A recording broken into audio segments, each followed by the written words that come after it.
EDH deck building. I am your host, Demo, and I'm still talking about Phyrexia All Will Be One here. This is probably the last video I will do regarding that set. I already talked about my best commanders from the set. I already talked about what I think are the best commander cards from the set. And there are still a lot of other cards here that I think are really interesting that we need to talk about. And are they going to see a lot of play? You know, I'm sort of on the fence about them. They will see play, you know, even the most obscure cards imaginable sometimes see play in the Commander format, but how much will they see? How good are they, right? That's what this video is mostly about is, you know, a lot of these cards are archetype specific, so clearly they're going to fit in those archetypes. How much play are they going to see though? How good are they really? I've kind of gone on record already saying that I don't think this set is a particularly great commander set, which is perfectly fine. I'm not disappointed in that in the slightest. I bought a whole lot of Magic cards last year. It would be nice to take a little bit of a break. I mean, for me, I think every single set that came out last year was a better commander set than this one is. But nevertheless, there are some really interesting cards here that I think we need to look at. So let's start out with Mycosynth Gardens. It is a land and it is a sphere, which is a new land type. So if you're looking at a card that is looking for different land types, that will work. It's obviously not a basic land type. There's only 5 basic land types: forest, swamp, island, plains, and mountain. That's never going to change. This is a different land type though. Not a basic land type, but it is a land type, so it will affect cards like that. If there are cards that are looking for land types but not basic land types, not sure if there's anything that fits there. This is a card that when I saw it, I was like, that's okay. And then I thought, oh, wait a minute, maybe this is going to be really popular in the format. And then I sort of backed off of that. And I wasn't really sure how much buzz this card was getting. So it taps for colorless mana. It doesn't enter the battlefield tapped. So if I have a land that is adding colorless mana but doesn't enter the battlefield tapped, for me, I'm very easily going to give it consideration for a deck, especially if I'm playing less colors in my deck. You can pay 1 and tap to add 1 mana of any color. Now that's not great, but it is nice to have that option. Again, if you're in like a 3-color deck, it's nice to be able to mana fix if you're really, really hard up. And this does give you that option.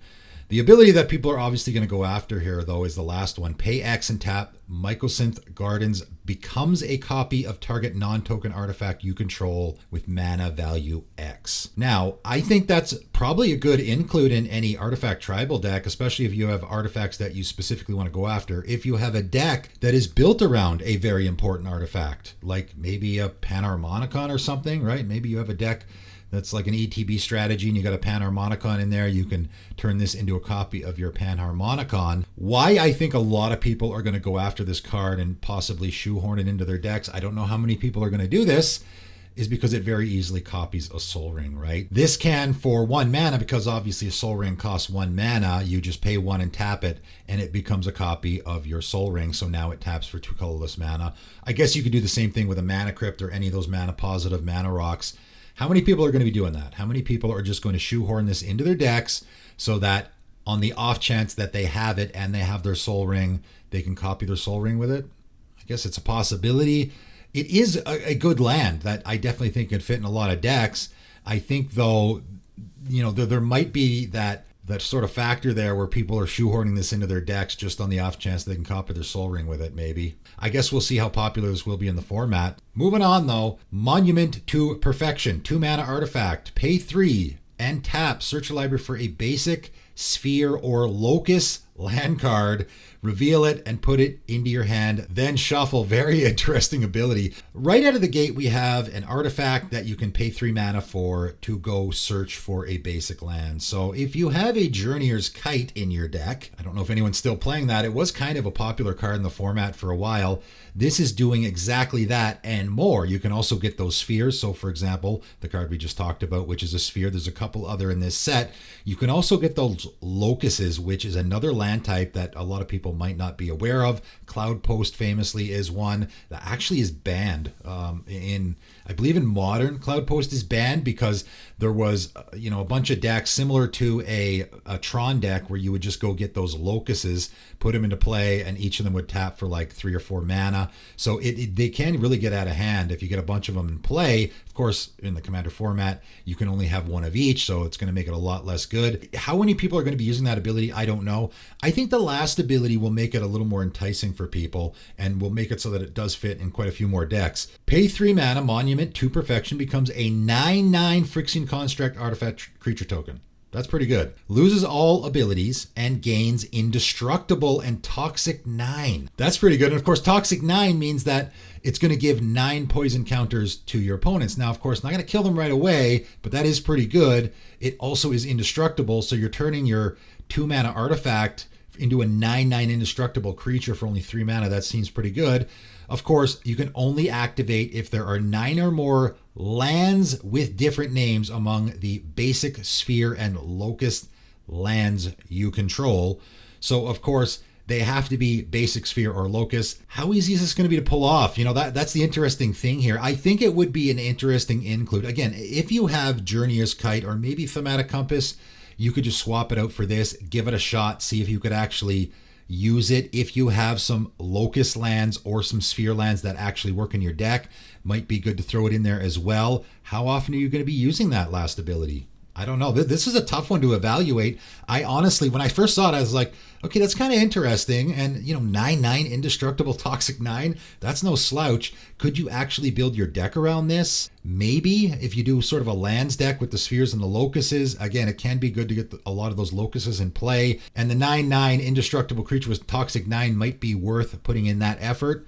Hard to say how many people are going to be playing this card. How good is it actually in the format? I guess we will see. Next up, we have White Sun's Twilight, and of course there is a cycle here. You know, we have the White Sun Zenith, all the Zeniths from back in the day, and they've done now the Twilight cycle, so there's one of each color. So this is obviously the white one, X white white sorcery. You gain X life, create X 1/1 colorless Phyrexian Might artifact creature tokens with Toxic 1, and this creature can't block. If X is 5 or more, destroy all other creatures. And that's the reason why I ended up grabbing this, because that's pretty good, right? If X is 5 or more, that means you're going to be paying 7 total for this. So for 7 mana, you're gaining 5 life, creating 5 colorless Phyrexian Might artifact creature tokens, and also destroying all other creatures. That's pretty good. This can fit into a few different decks. You know, you are gaining life here, which is interesting that they tacked that on there. So you could use this in a life gain deck. I have a life gain deck. I'm not going to put this in there. Again, we have so much support there in the life gain theme that even for a mono white life gain deck like I have, I can't find room for a card like this. I don't really want to be creating those tokens. They can't block, which isn't great. They're artifact creatures, which of course will be great in an artifact creature theme, but in any other theme, that's a downside because then they die to artifact removal as well. It's not bad. I mean, how much are people going to be using this? You guys let me know what you think. Blade of Shared Souls, 2 and a blue, artifact equipment, and has this one of the most bizarre abilities I've ever seen on a card. For Mirrodin! Exclamation mark.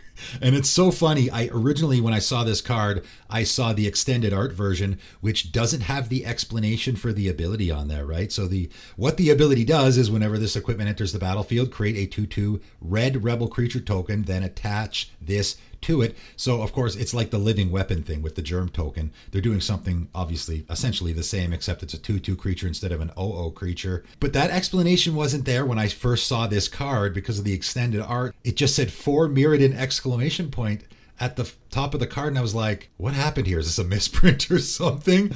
I thought it was like the flavor text. Like, is that the flavor text that they accidentally printed at the top of the card or something?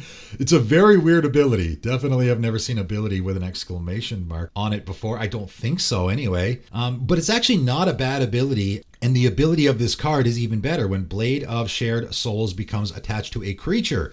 For as long as Blade of Shared Souls remains attached to it, you may have that creature become a copy of another target creature you control. So of course, when this enters the battlefield, it's going to be attached to that rebel token. So when it enters the battlefield, you can have it become a copy of another creature. So it's a 3 mana clone effect, not bad. The interesting thing here is that creature is becoming a copy. The Blade of Shared Souls is staying as it is. Still an equipment and all that good stuff. The creature, so in this case, the 2/2 rebel token is going to become a copy of another target creature you control. You can't copy your opponent's creatures, only yourselves. That's typically what you get for 3 mana. But then it gets really interesting because you can re-equip it to another creature, and then that creature is going to become a copy of a creature you control. There's probably a lot of weird shenanigans you can do there. You can turn your commander into a copy of another creature, which could be interesting. I'm not sure why you would do that. Like, off the top of my head, the only reason I could think to do that is I have my commander, and even though it's going to copy something else, it is still my commander. It's treated as my commander. So if I have a 21/21 creature in play, I can equip this to my commander, and my commander now becomes a copy of that creature. It's a, I don't know if that's ever going to happen, but just as an example, now I can get in for commander damage rather than getting in for regular damage. I'm copying that creature and I'm getting in for commander damage because it's still my commander. So there is probably some interesting shenanigans you can get into here by equipping this to your commander and then having it copy another creature. It's an interesting copy effect in the format, for sure. I think it's going to see play. Next up, we have a new Sword of Forge and Frontier. They're finishing out all the color combinations here. I'm not sure how many are left. 3 mana artifact equipment, has equip 2 just like all the other swords, and equipped creature gets +2/+2 and has protection from red and from green. So this is the red-green version. Whenever equipped creature deals combat damage to a player, exile the top 2 cards of your library. You may play those cards this turn, and you may play an additional land this turn. I didn't think this was a great combination of abilities. I really don't think this is a whole lot of great abilities in general. There's so many other swords in the format that are way, way better than this. Giving you the impulse draw is okay. I understand that you can get the impulse draw, and if there's a land in that impulse draw, then you can now play it. That's not bad, I guess. Maybe in a deck where you want to be playing additional lands every turn, this could be good, but you have to get in for damage in order to do so. So I guess it's good value. It's just good value. It's a good value card. I don't think protection from red and green are great colors to give protection from in the format. If I was picking 2 colors that I would like my creature to have protection from, it would probably be white and black because they have the most targeted creature removal. Red and green's okay. It's decent value. Again, I think there's probably at least 3 or 4 swords better than this. But if for whatever reason, like you're doing Exile Tribal, or maybe you want to play an extra land, it could see play. Again, for me, I'm not getting blown away by this. How much play is it going to see in the format? I guess we'll find out. Next up, we got Norn's Wellspring, 1 and a white artifact. Whenever a creature you control dies, scry 1 and put an oil counter on Norn's Wellspring. Pay 1 and tap. Remove 2 oil counters from Norn's Wellspring. Draw a card. So again, with the white card draw, it's just an absolute must in every set now that we have to have more white card draw effects. It's just so weird that they don't stop doing this. We've already gotten so many. Like last year, we got an absolute ton. So the fact that they're doing more, and I guess they're doing this for standard too, sure, okay, but it just feels like they're still doing this for commander players, and it's absolutely not necessary because everyone they come out with now is just not as good as the last one. This one's okay. I kind of like whenever a creature you control dies, scry 1.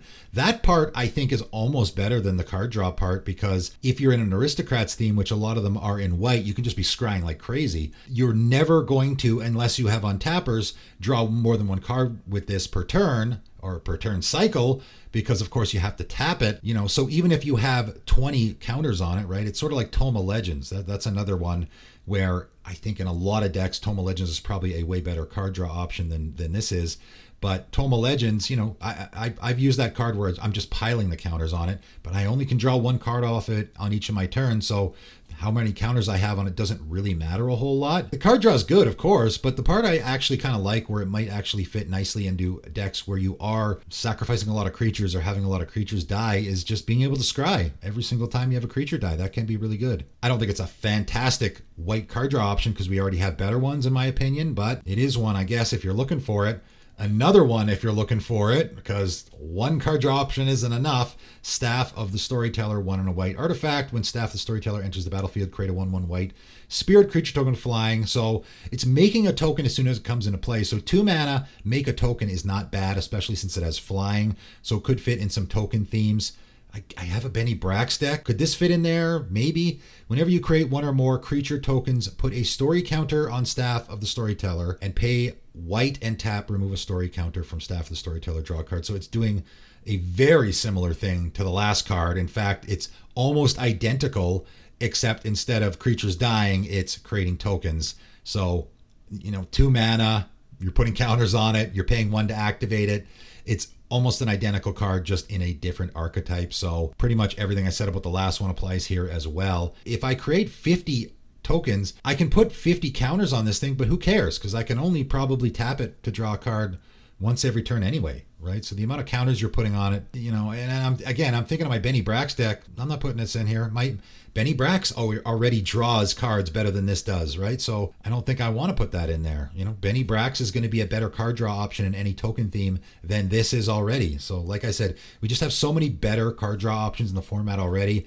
I don't know how much play either of those cards are going to see. Moving on, we got Vindictive Flamestoker. 1 red mana Phyrexian Wizard 1/2. Whenever you cast a non-creature spell, put an oil counter on Vindictive Flamestoker. So again, with the oil counter thing, there is so many cards in this set that are dealing with the oil counters theme. And there's even a commander that's dealing with oil counters. So obviously this is going to fit in there. There are a few cards I think that actually can move oil counters around and stuff as well. Always have Nesting Grounds, which again, as I've already stated, I think that card's going to spike in price because of all the counters we're dealing with in this set. And being able to move any counter around is really, really good. So 6 and a red, sacrifice Vindictive Flamestoker. That's a lot of mana. 7 is a lot. However, discard your hand, then draw 4 cards. This ability costs 1 less to activate for each oil counter on Vindictive Flamestoker. So, you know, even if you just have 2 counters on this guy, your ability is going to cost 5, and paying 5 mana to discard your hand and draw 4 cards is pretty good.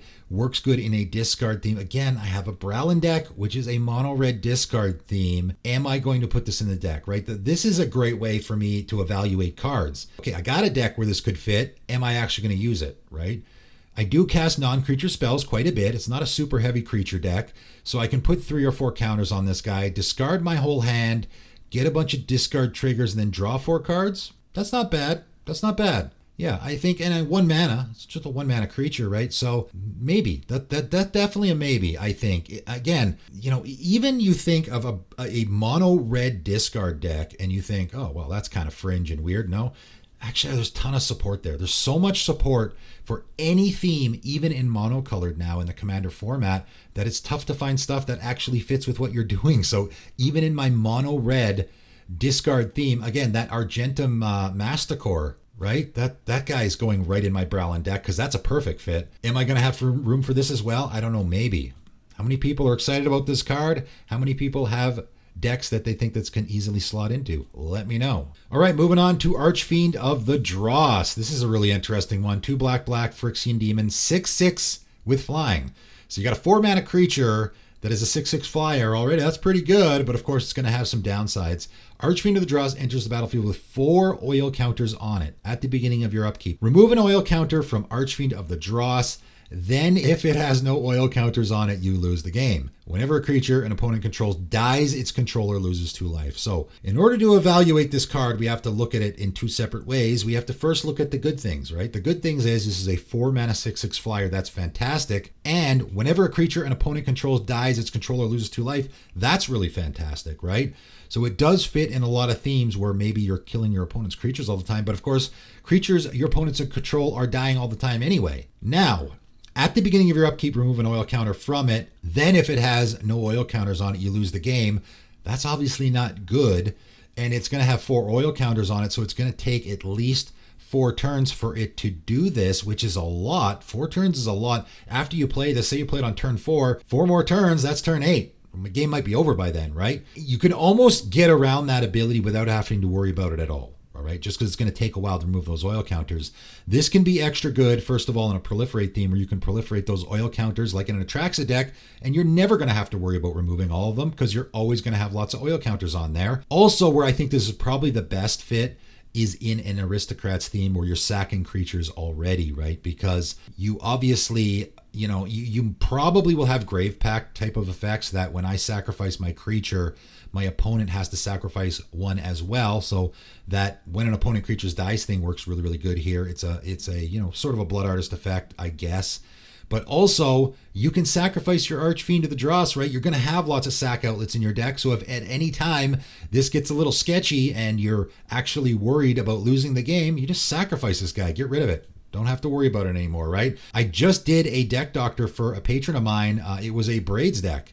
And this probably is a great fit there because your opponents are going to be sacrificing their own creatures. So you're going to get that trigger. And also at any time, you can sacrifice your Archfiend to the Dross if you're worried about losing the game to it, right? So I actually think this card is pretty interesting and can fit in a lot of decks. Moving on to Synthesis Pod. This is a really interesting one. 3 mana and a Phyrexian blue mana. So 3 and a Phyrexian mana. So you can pay 4 or you can pay just the 3. It's an artifact and has 1 and pay a Phyrexian blue mana. So again, you can pay the 1 and 2 life or the 2. And of course, this is very reminiscent because it's looking a lot like Birthing Pod. And I kind of got really excited about this because I thought it's a blue Birthing Pod, great. And then I got less excited about it after I started reading it. Exile a spell you control. So that's pretty interesting. I thought, okay, well, instead of sacrificing a creature, you're exiling a spell you control. That part I liked. I was like, oh, wow, that works really neat in a lot of Spellslinger themes. And the best way to use this is if you are copying spells, I think. So if I have a commander, like that Errant maybe, where I'm copying lots of spells all the time, that is a spell you control. Whenever you copy a spell, you control it. So I can just exile a copy in order to activate this. That might be a good fit for a card like this. However, I don't love the payoff. Target opponent reveals cards from the top of their library until they reveal a card with mana value equal to 1 plus the exiled spell's mana value. Exile that card, that player shuffles. You may cast the exiled card without paying its mana cost. I guess it's good value. Again, in that Errant deck where you probably don't have a lot of really great stuff working with that commander, this is a great fit because you're probably looking for cards that can benefit from what you're doing. A lot of other commanders, though, that are in the Spellslinger theme, or you're storming off, or you're doing a lot of that stuff, there's just so much great support there already that you're probably not going to find room for this. How many people are excited about this card? You know, there is some tricky things you can do here. There's some unique, interesting things. At the end of the day, though, I'm going to exile a spell I control to get a random spell off of my opponents. Again, if it was me, if it was my deck, now I can actually plan around this and build around it, but maybe they thought that was too powerful and there's too many busted things you could do with it. Just getting a random spell off of my opponents that I don't know what I'm getting in return for exiling a spell of mine that I probably actually want doesn't seem great. Again, if I'm going to be copying spells a lot anyway, I can just exile one of those copies and maybe get something good off my opponents, but you might just get something useless off your opponents. So it's a tough one. How many people think they have a good fit for this card in one of their decks? Let me know in the comments below. Moving on, though. Norn's Decree. 2 and a white enchantment. Whenever one or more creatures an opponent controls deals combat damage to you, that opponent gets a poison counter. So this is an interesting card. We sort of have a pillow fort type of effect here, right? Whenever your opponents are dealing combat damage to you, they're getting a poison counter. And right away, you're going to think, okay, well, obviously this works in a poison counter theme, right? If I want to be giving my opponent poison counters, and of course that is the case, but you know, I think this is not as archetype specific as a lot of people might think it is, okay? So the second ability here, whenever a player attacks, if one or more players being attacked are poisoned, the attacking player draws a card. So very interesting. The wording here is pretty confusing, but I'm going to get to the best case scenario, or the most usable case scenario here, where you're not in a poison counter theme at all and where you could possibly put this in any deck, right? I have this in play. My opponent attacks me, deals combat damage, and they get a poison counter. Now, your opponent might be worried about actually getting 10 poison counters and losing the game, so maybe they don't want to attack you. Now, of course, this is one or more, so you have to be careful with the wording there. It is possible to actually kill your opponent if they connect with you 10 different times and get 10 poison counters. But if this is just my opponent connects with me and gets a poison counter, now whenever a player attacks, if one or more players being attacked are poisoned, the attacking player draws a card, which means if that guy is poisoned, he now has a target on his back, right? So if I attack that guy, now I get to draw a card, but also it's going to encourage my opponents to attack that guy as well, right? Because that guy is poisoned, and if any player attacks that guy, now they're going to get to draw a card. So this is a really neat effect if you want to be, I guess it is a card draw option again in mono white, but also it's a neat effect where you can play some politics here. And, you know, you can keep people off you, but at the same time, you can entice your opponents to attack a guy if he's got a poison counter. I think it's a pretty interesting card. I don't know how much play it's going to see, but it is pretty interesting. Next up, Soulless Jailer, 2 mana, artifact creature, Phyrexian Golem 04. Permanent cards in graveyards can't enter the battlefield. That's a pretty good hate effect that will work on a lot of decks if you're not doing that at all, right? And of course, a lot of decks aren't doing that. Players can't cast non-creature spells from graveyards or exile. That's the part that I think is very significant here, and that's why I think this card is probably going to see play in the format. A lot of people are complaining about some of those more powerful decks that are playing stuff from exile. Prosper, I'm looking at you. This is really going to hate on a deck like Prosper. I mean, this just shuts down a lot of decks. Obviously, it shuts down a lot of decks with the first ability as well. So really, really great hate card that I think could see play in the format. You know, how much do hate cards like this get played in the format? I don't see them that much. It really can be a massive advantage for you. I know people don't love it, and it can be really unfun if someone's playing that Prosper deck and here comes your Soulless Jailer. That being said, it is an artifact creature. It's super easy to get rid of. Maybe if you're in an artifact creature theme, you could find room for this because you're doing artifact creatures anyway, as long as it doesn't hurt you, right? I think it's going to see some play in the format. It's tough to say, you know, again, hate cards are always tough to say how much play they're going to see in the format, because I think people don't love playing them because they're not super fun, even though they can be really, really good, right? Next up, Ichormoon Gauntlet. 2 in a blue artifact. Planeswalkers you control have 0 loyalty ability, proliferate, and -12 loyalty ability. Take an extra turn after this one. So right away you look at this card and you're like, okay, it's going to go in those Super Friends decks. Great. Obviously, Super Friends decks got a ton of support in this set, mostly from the proliferate stuff, which there's a bunch. How good is this? Before we get to the last ability, how good is this really? If you're playing a Super Friends deck, is this an auto include? Just being able to 0 any of your planeswalkers to proliferate and being able to -12 any of them to take an extra turn.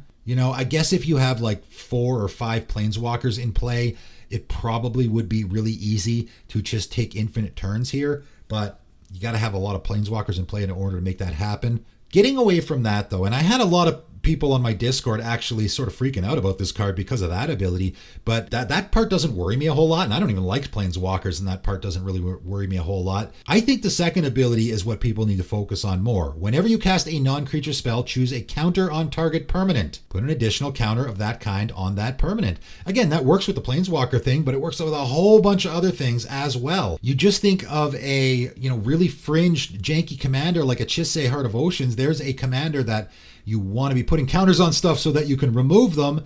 This could be an include there, where now I just want to copy that counter so that I can remove it. But there's lots of other really janky, interesting commanders out there that are using weird counters of certain kinds, that this could be a good include because it's creating another kind of that counter. Again, the oil counter thing obviously will work here as well, but I got an indestructible counter. I got a whatever the counter is, right? There's lots of different kinds of counters that you can be copying here, and all you have to do is cast a non-creature spell in order to do so. So just ignoring that planeswalker thing at the top, there's a lot of decks that might want to look at this for that sort of proliferate effect. Not really proliferate, but it's a one-time proliferate that you can be adding another counter there. Might fit nicely into a few decks. And lastly today, I'm going to end with Phyrexian Vindicator.